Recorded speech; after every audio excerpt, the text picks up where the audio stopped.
Bismillahirrahmanirrahim. Assalamualaikum warahmatullahi wabarakatuh. Innal hamdalillah nahmaduhu wa nasta'inuhu wa nastaghfiruh wa na'udzu billahi min shururi anfusina wa min sayyiati a'malina. Man yahdihillahu fala mudilla lahu wa man yudlil fala hadiya lahu. Asyhadu an la ilaha illallah wahdahu la syarika lahu wa asyhadu anna Muhammadan abduhu wa rasuluh. Allahumma salli wa sallim wa barik ala nabiyyina Muhammad wa ala alihi wa sahbihi wa man tabi'ahum bi ihsanin ila yaumil qiyamah. Wa ba'du, fa ya ayyuhalladzina amanu taqullaha haqqa tuqatih wa la tamutunna illa wa antum muslimun. Alhamdulillah jemaah sekalian rahimakumullah. Senantiasa kita memuji Allah Subhanahu wa taala sebagai bentuk rasa syukur kita atas segala limpahan karunia dan nikmatnya, dengan menyanjung, mengagungkan nama Allah Subhanahu wa taala, dengan menggunakan dan membasahi lisan kita untuk berzikir, menyebut, memuji Allah Subhanahu wa taala dengan kalimat tahmid alhamdulillahirabbil alamin. Kemudian juga kita membuktikan rasa syukur kita kepada Allah Subhanahu wa taala atas limpahan karunia nikmatnya kepada kita. Di antaranya adalah dengan menggunakan nikmat tersebut dalam ketaatan kepadanya. Dan di antara bentuk ketaatan yang paling utama adalah belajar, yaitu menuntut ilmu. Ya, mempelajari ilmu agama yang bersumber dari Al-Qur'an dan juga hadis Nabi sallallahu alaihi wasallam. Dan alhamdulillah di majelis kita kajian rutin tiap Selasa malam kita membaca kalamullah taala, firman Allah Subhanahu wa taala yang ditafsirkan oleh para ulama yang diantaranya kita baca tafsir oleh Al-Imam Syekh Abdurrahman bin Nasir As-Sibbi rahimahullah taala. Di pertemuan yang lalu kita masih setengah perjalanan lebih dari surah Al-Ma'un, tafsir dari surah Al-Ma'un yang lembaran yang baru, itu yang kemarin belum terbaca ya, atau belum dibagikan, sudah kita baca tapi belum dibagikan. Sambil mengulang sedikit ya. Jadi berkata penulis rahimahullah taala, tafsir suratil Ma'un, tafsir surah Al-Ma'un, wahiyya makkiyah. Surat Al-Ma'un itu termasuk surah makkiyah. Allah Subhanahu wa taala berfirman, Bismillahirrahmanirrahim. Ara'aital ladzi yukadzibu biddin. Masih ingat terjemahan ini pun, Bapak? Masih ingat apa terjemahan atau artinya? Minimal ingat artinya, Pak. Tafsirnya itu kita manfaatkan, kita untuk tambah keimanan ketahuan kita. Terjemahnya itu minimal kita ulang-ulang ini. Kita ulangi lagi. Ara'aital ladzi yukadzibu biddin, artinya ya, tahukah kamu orang yang mendustakan ad-din. Nah, kemarin ad-din tafsirannya bisa dua penafsiran. Bisa tafsiran surah Al-Kafirun yaitu agama, bisa tafsiran dari surah Al-Fatihah yaitu hari pembalasan. Jadi, tahukah kamu orang yang mendustakan agama? Yukadzibu biddin, mendustakan agama, atau mendustakan hari kebangkitan, hari pembalasan. Sehingga mereka itu adalah orang-orang yang kafir, tidak beriman kepada hari akhir. Padzalikal ladzi yad'ul yatim. Maka orang itu adalah orang yang menghardik terhadap anak yatim. Kenapa ini ada kalimat orang itu menghardik anak yatim? Kemarin sudah kita sebutkan tentang asbabun nuzul, asalnya dari surah Al-Ma'un ini diturunkan diantaranya kepada Abu Jahal, yang dia itu dulunya pernah menjadi wali anak yatim, tapi sikapnya itu kasar, keras terhadap anak yatim. Ya, maka ayat ini diturunkan untuk memberikan peringatan kepada dia. Jadi dia itu termasuk orang yang mendustakan agama Islam yang dibawa oleh Nabi kita Muhammad SAW. Dia juga tidak beriman dengan hari akhir, sehingga sikapnya itu kasar, keras, dan dia menghardik anak yatim. Dan perlu kita ketahui tentang definisi anak yatim. Anak yatim itu di dalam Islam, jelaskan para ulama, artinya adalah seorang yang ditinggal mati ayahnya ketika dia masih kecil, ya, belum sampai usia balik. Itu namanya anak yatim. Artinya, kalau seorang itu ditinggal mati ibunya, itu bukan yatim. Itu bukan yatim. Kalau bahasa kita nama piatu kan itu. Jadi anak yatim itu ditinggal bapaknya. Nah, kemudian kalau anak itu ditinggal bapaknya ketika sudah balik, itu juga bukan anak yatim. Ya, karena sudah fitrahnya itu seseorang itu, apalagi anak laki-laki, kalau sudah balik itu sudah punya tanggung jawab sendiri, sudah bisa berusaha menjalani kehidupannya secara mandiri, gitu. Sebaliknya wanita pun kalau sudah baligh, sudah capai usia, biasanya sudah siap dinikahi, sudah bukan tanggung jawab atau orang tuanya itu sudah bisa melimpahkan tanggung jawabnya kepada suaminya yang tadi. Jadi yang dimaksud dengan anak yatim adalah anak yang ditinggal mati oleh bapaknya sebelum dia usia balik. Dan ini memang ada beda. Dalam Islam itu membedakan ketika seseorang itu kehilangan bapak, itu berbeda dengan ketika kehilangan ibu. Ya, meskipun kalau di lingkungan kita ya karena sudah terbiasa banyak ya qadarullah musyafa'al itu istilahnya itu ada istilah dunia terbalik. Yang kerja malah ibunya, bapaknya malah nggak kerja. Sehingga kalau kehilangan bapaknya itu biasa aja, itu tidak merasa kehilangan. Itu sebetulnya kalau dalam Islam itu, kalau kita betul-betul menjalani syariat Islam, itu seorang ayah itu benar-benar harus bertanggung jawab pada keluarganya. Ya, sehingga ketika seorang anak itu kehilangan bapaknya, itu benar-benar dia itu perlu disantuni, ya, perlu diberikan kasih sayang yang lebih. Dalam Islam seperti itu. Sebagaimana juga itu seorang istri ya, kalau kehilangan suaminya, itu biasanya kalau dalam sosial masyarakat itu ada rasa yang berbeda antara seorang wanita yang dia itu tadinya istri, kemudian dia meninggal suaminya, jadilah dia janda. Kan itu kan status sosialnya kan berbeda apabila laki-laki yang tadinya dia itu suami, kemudian ditinggal mati istrinya, dia jadi duda, kan beda. Jadi dibedakan dalam Islam seperti itu. Nah, maka terlebih lagi pembahasannya di sini terhadap anak yatim. Nah, maka dalam Islam itu sangat-sangat dianjurkan untuk menyantuni anak yatim. Nah, sedangkan sebaliknya kalau ada orang yang kasar, kalau ada orang yang keras sikapnya terhadap anak yatim, maka itu adalah sikap yang tercela. Ya, termasuk dalam golongan orang yang dicela oleh Allah Subhanahu wa taala di dalam surah ini. Yaitu orang yang tidak beriman kepada agama, mendustakan agama. Kemudian sifat berikutnya, wala yahuddu ala ta'amil miskin. Kemarin terjemahnya apa? Dan tidak menganjurkan untuk memberi makan orang miskin.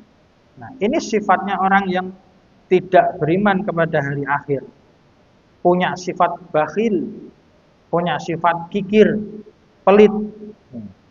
Jadi dia itu tidak menganjurkan orang lain, yahuddu ala, itu artinya menganjurkan orang lain untuk memberi makan kepada orang miskin. Nah, dikatakan oleh Syekh Sa'di rahimahullah taala, terlebih lagi pada dirinya sendiri. Pada diri orang lain dia tidak menganjurkan, apalagi pada dirinya sendiri. Artinya apa? Kalau bahasanya kita itu golek bolo, kan itu. Nyari teman. Ketika seorang bakhil, pelit kok sendirian, nggak ada temannya, ini bakal dicela itu sama masyarakat sekitar. Tapi kalau orang ini pelit, kemudian si B pelit, C pelit, ternyata lingkungannya orang-orang pelit, ya sudah, dia punya teman banyak itu dalam maksiat itu. Nah, jadi tenang-tenang aja, nggak ada yang bakal mencela dia. Ya, makanya dia wala yahuddu ala ta'amil miskin, tidak mau menganjurkan orang lain untuk ngasih makan orang-orang miskin. Itu dari sifat kebakhilannya. Kemudian di ayat berikutnya Allah Subhanahu wa taala berfirman, "Fawailul lil musallin." Nah, ini ancaman bagi orang-orang yang punya kewajiban sholat. Jadi kemarin sudah disebutkan ya, jangan diputus atau jangan disalahpahami dengan makna fawailul lil musallin, celakalah orang yang sholat. Nah, kemudian jadi alasan, wong sholat wae cilaka, ora sholat wae lah. Nah, itu sering gitu, dipleset kayak gitu. Nah, itu orang-orang yang benci dengan Islam kayak gitu. Itu ayatnya aja menyatakan celaka orang sholat. Ngapain sholat? Ya, nggak paham tafsirannya kayak gitu. Tafsirannya adalah celakalah orang yang punya kewajiban sholat, ya. Namun sifatnya alladzina hum an sholatihim sahun. Yang dia itu lalai dari sholatnya. Di sini Allah Subhanahu wa taala firmankan alladzina hum an, pakainya huruf jar an, bukan fi. Kemarin sudah kita baca ya. Beda antara as-sahwu an, sahwu itu artinya lupa atau lalai. Kalau pasangannya padanannya itu huruf jar an, as-sahwu an itu artinya lalai meninggalkan sholat, menyia-nyiakan sholat. Tapi kalau as-sahwu fi pakai huruf jar fi, lupa di dalam sholat, maka itu hal yang manusiawi. Ketika sholat, seorang lupa, ini tadi saya sudah rakaat berapa ya? Ini tadi saya sudah baca atau belum? Nah, itu wajar seperti itu. Yang penting dia sudah menjalankan, berusaha semaksimal mungkin menjalankan ibadah sholat. Beda dengan orang yang di sini, yang alladzina hum an sholatihim sahun, yaitu lalai dari sholatnya, artinya menyia-nyiakan sholatnya. Nah, kemudian alladzina hum yuraun, orang-orang yang mereka itu berbuat riya. Riya itu ingin dilihat oleh orang lain terhadap amal ibadahnya untuk mendapatkan pujian. Kemudian di ayat terakhir, wa yamna'unal ma'un. Dan mereka itu menghalang-halangi terhadap al-ma'un. Nah, ini yang dijadikan nama surat ini, yaitu al-ma'un. Secara terjemahan artinya barang berguna. Barang-barang yang berguna, yang bermanfaat untuk kepentingan umum umat manusia. Nah, orang yang bakhil ini, orang yang tidak beriman kepada hari akhir ini, dia itu menahan-nahan, yamnauna, menghalang-halangi terhadap barang-barang yang bermanfaat. Tidak mau memberi, tidak mau, bahkan cuma sekedar meminjamkan aja nggak mau, karena saking bakhilnya.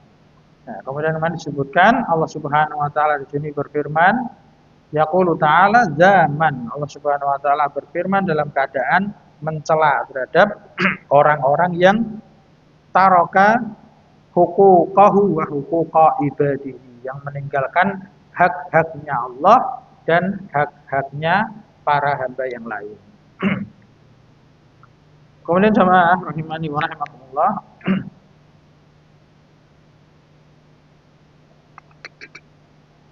kemarin kita sampai di pertengahan itu ya,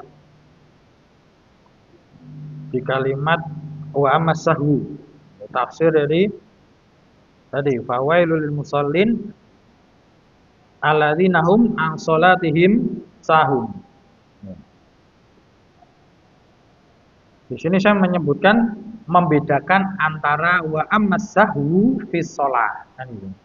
Dan adapun sahwu, lupa di dalam salat, fahada yaqa'u min kulli ahadin, maka hal ini terjadi pada setiap orang, hatta minan nabi, sampai pun dari seorang nabi itu juga bisa terjadi lupa di dalam salatnya. Adapun yang dicela adalah as-sahwu an, lalai meninggalkan salat. Kemudian saya mengatakan kalimat berikutnya, kita baca walihada, mulai dari situ. Walihada wasafallahu haula'i birriya'i wal qaswati. Dan oleh karena inilah, walihada, oleh karena ini, wasafallahu, Allah Subhanahu wa taala mensifati haula'i, mereka ini, birriya, dengan sifat riya, wal qaswah, dan kerasnya hati. Jadi Allah Subhanahu wa taala memberikan sifat kepada orang-orang yang mendustakan agama tadi, mendustakan hari pembalasan, itu Allah sifati mereka dengan sifat riya. Ya. Seandainya mereka pun beribadah, maka ibadahnya bukan karena ikhlas, hanya karena Allah Subhanahu wa taala, tapi karena riya. Nah, kemudian perlu kita ketahui apa sih makna riya? Makna riya dijelaskan oleh para ulama, diantaranya ada di dalam kitab tauhid, itu menjelaskan tentang akidah tauhid oleh Syekh Shalih Fauzan, Mulakhas Besar Kitab Tauhid. Beliau memberikan definisi riya itu adalah menampakkan suatu amal ibadah agar dilihat orang, kemudian dia mengharapkan pujian dari orang lain atas amal ibadahnya tersebut. Nah, ini kalimat terakhir ini yang penting. Agar mendapatkan pujian dari orang lain atas amal ibadahnya. Itu yang penting. Kenapa? Kalau orang hanya sekedar menampakkan amal ibadah kepada orang lain, selesai sampai situ, belum tentu riya. Belum tentu riya. Ya. Contohnya apa? Contohnya guru. Nah, ketika guru ngajari murid-muridnya itu, bagaimana tata cara sholat misalkan, bagaimana sholat sunnah untuk membiasakan murid-muridnya itu. Setelah sholat zuhur, ketika misalkan di sekolahan sebelum sholat zuhur, qabliyah, setelah sholat zuhur ba'diyah. Nah, itu seorang guru itu menampakkan sholatnya di masjid, kan itu, masjid sekolahan misalkan. Walaupun pada asalnya sholat sunnah itu paling utama di rumah, kan itu. Cuman ini kan posisinya masih di sekolahan. Nah, ketika seorang guru itu sholat sunnah di masjid sekolahan, itu ingin dilihat murid-muridnya dalam rangka apa? Untuk takdib, mengajarkan pada mereka, buat tadrib, mendidik mereka. Ya. Ini bukan riak seperti itu. Ya, karena apa? Biar anak-anaknya, oh masya Allah, gitu caranya ya. Pokoknya sebelum sholat zuhur, sholat sunnah dulu. Habis sholat zuhur, sholat sunnah lagi. Nah, itu bukan riak. Riak itu tuh dari tendensi yang tadi, kalimat terakhir, motivasinya itu untuk apa? Ketika dia menampakkan ibadahnya itu, sehingga dilihat orang lain, kemudian dia ingin mendapatkan pujian. Nah, itu baru dikatakan riak. Atau dia ingin mendapatkan kedudukan, ya. Atau dia ingin mendapatkan jabatan. Nah, ini yang biasanya sering terjadi di masa-masa pemilu kan itu. Orang banyak-banyak sedekah itu karena ingin mendapatkan suara, dipuji oleh orang lain. Ya, itu rawan untuk apa? Terjatuh ke dalam riya. Tapi kalau hanya orang sedekah itu biasanya metodenya juga gitu. Kalau dalam apa? Ke-RT-an, ke-RW-an, atau dalam sosial, misalkan kita mau ngumpulkan donasi. Biasanya itu kan yang dikasih nomor 1, nomor 2 itu kan tetangga-tetangga kita yang dari kalangan orang-orang kaya gitu. Biar apa? Nominalnya kelihatan besar, misalnya gitu. Buat contoh itu Pak. Gitu. Ya buat contoh biar yang lain, waduh ya. Cuman masalah ikhlas riya itu tipis banget itu, berat itu Pak. Masalahnya gitu. Yang jadi berat itu emang yang di atas itu, yang menjadi contoh itu berat. Ya, makanya Rasulullah SAW itu dalam sebuah hadis itu menyatakan akhwafu ma akhafu alaikum asyirkul asghar. Perkara yang sangat aku khawatirkan menimpa kalian adalah syirik kecil. Syirik kecil apa? Fakila arya. Jadi ketika Rasulullah ditanya apa suilan anhu faqala arya. Ketika Rasulullah ditanya apa itu syirik kecil? Itu riya. Ya, kenapa? Karena dorongan untuk riya itu lebih besar. Dorongan untuk syirik asghar, ya meskipun asghar ya. Nah, kalau syirik akbar, syirik besar itu kan ngeri, lebih ngeri. Ya, karena pelaku syirik akbar itu langsung keluar dari Islam. Musyrik pelakunya, murtad. Tapi kalau syirik asghar itu pelakunya masih muslim. Nah, jadi jangan alergi juga dengan kata syirik musyrik gitu. Kalau syiriknya masih syirik asghar, itu dia masih muslim. Cuman tadi amalannya tuh hangus. Nah, ini Rasulullah SAW itu sangat mengkhawatirkan syirik asghar itu menimpa kepada umatnya. Akhwafu ma akhafu alaikum. Perkara yang sangat aku khawatirkan menimpa kalian. Kenapa? Kalau syirik akbar itu apa? Menyembah pada selain Allah, itu jelas dosanya. Ya. Kecil sekali dorongannya untuk melakukan syirik akbar bagi orang-orang yang beriman, yang sempurna imannya tuh kecil kemungkinannya, nggak mungkin dia itu melakukan syirik akbar. Tapi kalau syirik asghar itu semakin orang itu ahli ibadah, semakin orang itu ahli ilmu, maka setan akan semakin besar menggoda dia untuk berbuat riya. Seorang sedekahnya makin besar, itu kan dorongan untuk rianya juga semakin besar. Beda kalau sedekahnya cuma dikit, tidak digagas itu, cuma lewat aja kan itu. Tapi kalau semakin besar, semakin seorang itu berilmu, apalagi di zaman sekarang ya, semakin terkenal, semakin viral, itu semakin ingin mendapatkan like, mendapatkan suka, pujian, ya, follower, pengikut. Nah itu ujian itu. Ujian terhadap keikhlasan terhadap amalan seseorang. Nah itu definisi riya itu seperti itu. Jadi bukan semua amal yang dinampakkan itu riya, bukan. Tapi memang sangat-sangat tipis sekali batasannya. Ya, memang sebaiknya ya sebaik-baik amalan itu memang amalan yang kita sembunyikan. Gitu. Baiknya gitu. Kecuali yang memang amalan-amalan yang perlu kita nampakkan sebagai syiar Islam. Ya, seperti apa? Sholat berjamaah, itu, sholat Jumat, kemudian puasa di bulan Ramadan yang memang itu adalah ibadah secara jamaah bersama-sama. Kemudian hari raya, Idul Fitri, Idul Adha, penyembelihan. Ya, itu memang syiar-syiar yang memang perlu untuk dinampakkan. Tapi kalau amal-amal ibadah yang lainnya yang sifatnya sunnah, maka sebisa mungkin kita sembunyikan. Dan Masya Allah ada nasihat yang sangat bagus dari para ulama salaf. Itu mereka menasihatkan kepada kita sebisa mungkin menyembunyikan amal soleh kita sebagaimana kita menyembunyikan kemaksiatan. Di antaranya seperti itu. Kita maksiatkan malu. Nah, kalau kita kok bisa amal soleh kok sampai malu, sembunyi-sembunyi, berusaha ikhlas, itu juga suatu keutamaan sendiri. Kemudian ada nasihat yang lain, yaitu hendaknya kita itu punya suatu amalan rahasia yang hanya tahu tuh hanya Allah Subhanahu wa taala, kemudian diri kita. Sebisa mungkin, Pak. Kita cari, kita berusaha punya amalan rahasia yang sampai pun mungkin istri kita nggak tahu. Gimana caranya?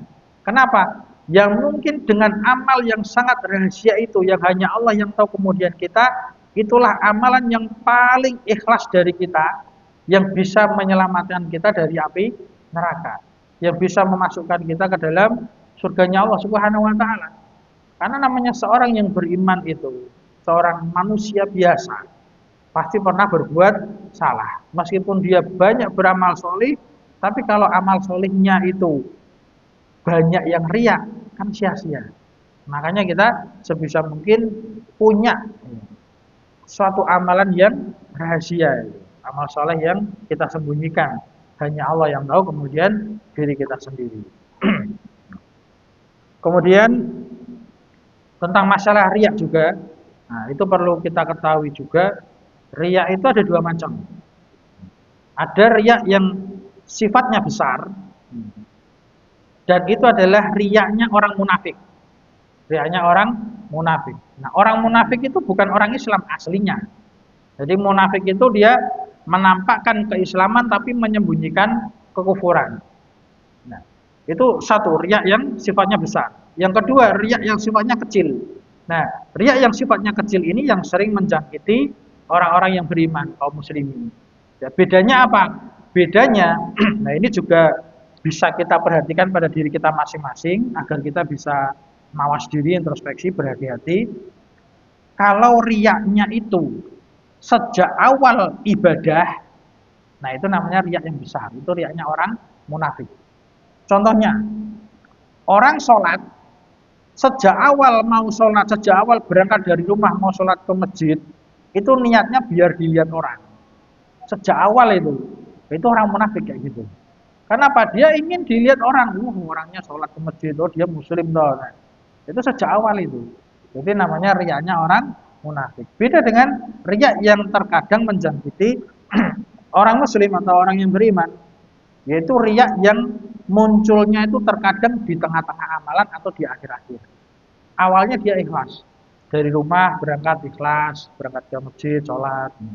Kemudian di tengah-tengah ketika sholat, muncul godaan dari setan. Wah, ini ada tetangga saya, ada teman saya sholat di sini juga, melihat saya sholat, sholatnya tak api-api deh. Apalagi makin besar godaannya tuh jadi imam. Nah, baca Al-Quran, bagus-baguskan itu kan semakin besar kan ujian apa keikhlasannya gitu, seperti itu. Nah, tapi ikhlas apa riya yang seperti itu ya bisa terjadi pada orang-orang muslim, orang yang beriman. Lalu bagaimana solusinya? Solusinya segera dia beristighfar. Baik dalam hati ataupun diucapkan dengan lirih, dia beristighfar dan meminta ampun kepada Allah dan berdoa. Ada suatu doa yang diajarkan oleh Rasulullah SAW kepada sahabat yang paling utama, itu sahabat Abu Bakar As-Siddiq. Ya, sahabat yang paling utama itu diajari oleh Rasulullah doa berlindung dari kesyirikan. Artinya apa?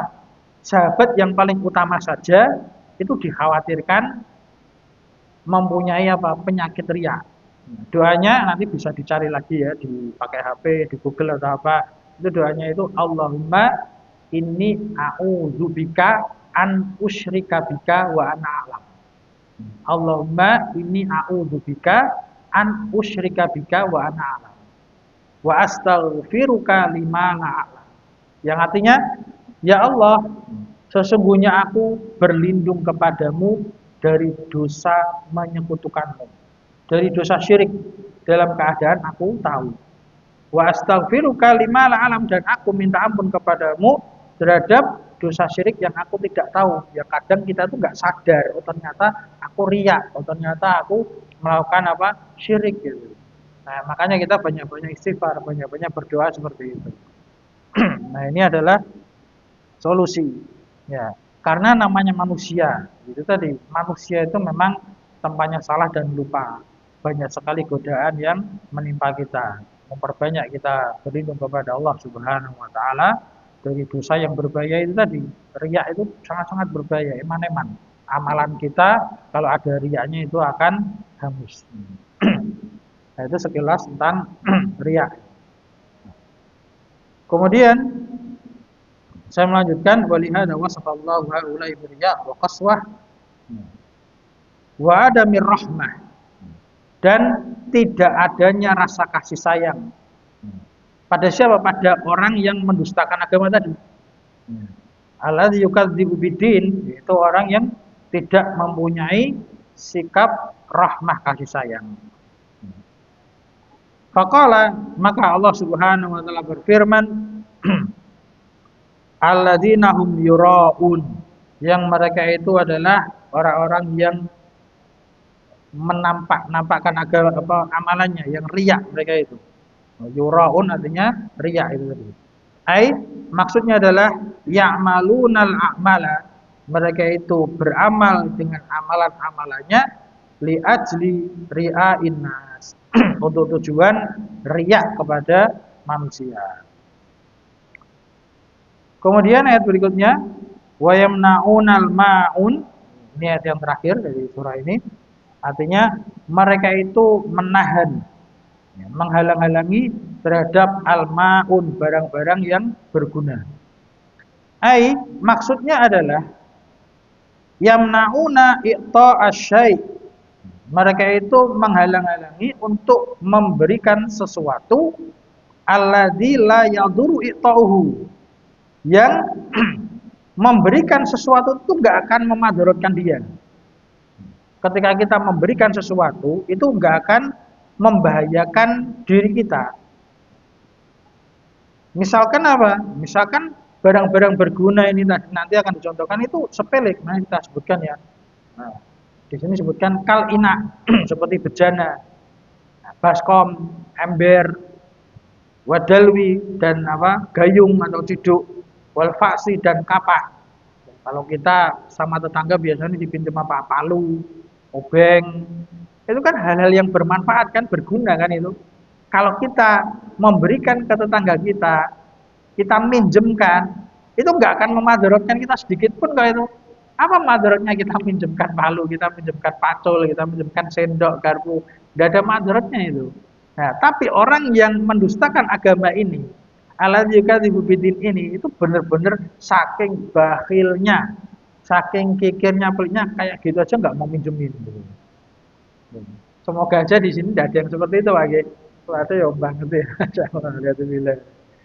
Ya, ini disebutkan Allah Subhanahu wa taala. Jadi yamnauna ita'a syai' alladzi la yadhuru itahu ala wajil ariyah. Ya, secara ariyah itu meminjamkan, awil hibah atau menghibahkan, memberi. Ya tadi seperti ina, bejana, baskom, ember dan lain-lain, wadal wigayung, wal fa'si kampak atau yang semisal wana widalika dan lain-lain tadi seperti apa? Palu, paku, sendok, garpu, piring, macam-macam. Mimma dari apa saja yang jarratil adatu bibadliha, yang secara adat kebiasaan itu, adat kebiasaan manusia itu sudah berlaku untuk apa? Saling memberikan, saling membantu untuk dengan alat tersebut, wasama hatibihi, dan saling berlapang dada untuk meminjamkan dan memberikan barang-barang yang berguna tadi. Fahaulai maka orang-orang ini tadi sifatnya orang-orang yang mendustakan agama ini tadi lisyiddati hirsihim, karena sangat bakhilnya mereka. Ya, hirs itu dalam bahasa Arab kadang artinya semangat yang positif, kadang artinya semangat yang negatif. Nah, di sini hirs di sini maknanya adalah semangat yang negatif, artinya semangat bakhil gitu, semangat nyimpen harta bendanya, nggak mau memberikan pada orang lain. Wa yamna'unal ma'un, yamna'unal ma'un, ya, menghalangi dari barang-barang yang berguna. Fa kaifa bima huwa aktaru minhu, maka bagaimana atau lebih-lebih lagi terhadap apa yang lebih banyak, lebih berguna lagi. Seperti apa? Motor, mobil, nah itu lebih berharga lagi kan. Uang yang banyak itu orang biasanya mulai agak mikir-mikir itu kalau ada orang yang minjem uang. Nah, pinjam uangnya mikir dulu. Nah, kadang kita itu kalau ada yang minjem itu ya itu tadi, daripada persaudaraan putus, kadang kita ngalahi, mending kasih gitu. Daripada pinjam nanti nggak dikembalikan kan malah jadi musuhan gitu. Tapi nek dikasih ya nanti ya apa namanya, ya itu tadi, kadang orang akan bermudah-mudahan besok pinjam lagi, nanti bakal dikasih itu, pinjam aja nanti bakal dikasih. Akhirnya orang akan memanfaatkan kebaikan orang lain. Nah, itu juga tidak baik. Tapi kalau kita yang memberi, intinya kita berusaha ikhlas, gitu saja. Intinya kita mengharapkan pahala dari sisi Allah Subhanahu wa taala, yang insya Allah pasti Allah yang akan memberikan ganti yang lebih banyak. Wa fi hadhihi surah, dan di dalam surah ini al-hasu, ada motivasi, dorongan ala ikramil yatim, untuk memuliakan anak yatim, wal masakin, dan orang-orang miskin. Wa tahdidi ala dzalika, dan menganjurkan untuk hal itu. Tahdid itu dari kata di haddo yahuddu. Yahuddu ala ta'amil miskin, menganjurkan untuk beri makan anak miskin. Ini tahdid ala dzalik, menganjurkan untuk hal itu. Untuk apa? Untuk memuliakan anak yatim dan juga orang-orang miskin. Dan juga wa mura'atis shalah wal muhafadzati 'alaiha. Dan dalam surat ini ada anjuran untuk memelihara sholat dan menjaga sholat kita. Jangan sampai kita menyia-nyiakan sholat. Jangan sampai kita lalai meninggalkan sholat. Wa ala ikhlas, dan juga ada motivasi, dorongan untuk mengikhlaskan fiha, di dalam ibadah tersebut, terutama sholat tadi, wa fi jami'il a'mal, dan dalam seluruh amalan. Dan terakhir saya mengatakan wal hatsu, dan juga ada motivasi ala fi'lil ma'ruf, terhadap melakukan perkara yang ma'ruf. Ma'ruf itu perkara kebaikan. Sebagaimana sering kita dengar istilah amar ma'ruf. Amar ma'ruf itu memerintahkan kepada hal-hal kebajikan, hal kebaikan. Nah, di sini ada al-hatsu ala fi'lil ma'ruf. Motivasi untuk melakukan amal kebajikan. Wa badril umur, dan juga mencurahkan perkara-perkara al-khafifah yang terasa ringan. Ya. Ka'ariyatil ina, seperti meminjamkan bejana, meminjamkan baskom, ember, wadalwi, dan gayung, wal kitab, dan buku. Itu meminjamkan kan perkara yang ringan bagi kita. Wa nahwi dzalik, dan yang semisalnya. Li'anna Allah, karena Allah Subhanahu wa taala dzamma, telah mencela, menghinakan man, orang yang lam yaf'al dzalika, yang tidak melakukan amal-amal kebajikan tersebut. Wallahu subhanahu wa ta'ala, dan Allah yang maha suci lagi maha tinggi, a'lamu bis-shawabi, maha mengetahui terhadap kebenaran. Walhamdulillahi rabbil alamin, dan segala puji adalah milik Allah, Rabbnya alam semesta. Alhamdulillah, selesai tafsir dari surah Al-Ma'un. Rencananya tadi kalau misalkan waktunya masih ada, kita lanjut surat berikutnya ya, surat Quraisy. Tapi alhamdulillah ini sudah masuk waktu isya. Ya, intinya kita ambil kesimpulan dari surah Al-Ma'un ini. Kita banyak-banyak mengambil pelajaran bahwasanya Allah Subhanahu wa taala dalam ayat ini mencela orang yang tidak beriman kepada hari pembalasan, orang yang mendustakan agama. Kemudian pelajaran yang bisa kita ambil adalah semoga kita bisa istiqomah untuk beramal soleh. Kita berdoa kepada Allah akan memberikan taufik, hidayah, dan juga inayah, pertolongan untuk bisa banyak-banyak beramal soleh. Terlebih lagi amal soleh yang disebutkan di dalam surat ini, yaitu apa? Menyantuni anak yatim, kemudian memberi makan orang miskin, dan menganjurkan orang lain. Jadi kita nggak cuman diri kita saja yang beramal soleh, tapi kita juga menganjurkan orang lain, yuk beramal soleh yuk gitu. Nah, kita juga mengajak orang lain juga. Ini juga kandungan dari surah ini. Kemudian kita berhati-hati, jangan sampai kita lalai menyanyiakan sholat kita, dan kita berusaha untuk senantiasa khusyuk dan juga menjaga terhadap sholat kita agar tepat waktu, senantiasa bersama jamaah. Terlebih lagi kita kaum laki-laki ya. Sebagian ulama itu menyatakan fardu ain tentang sholat berjamaah bagi laki-laki.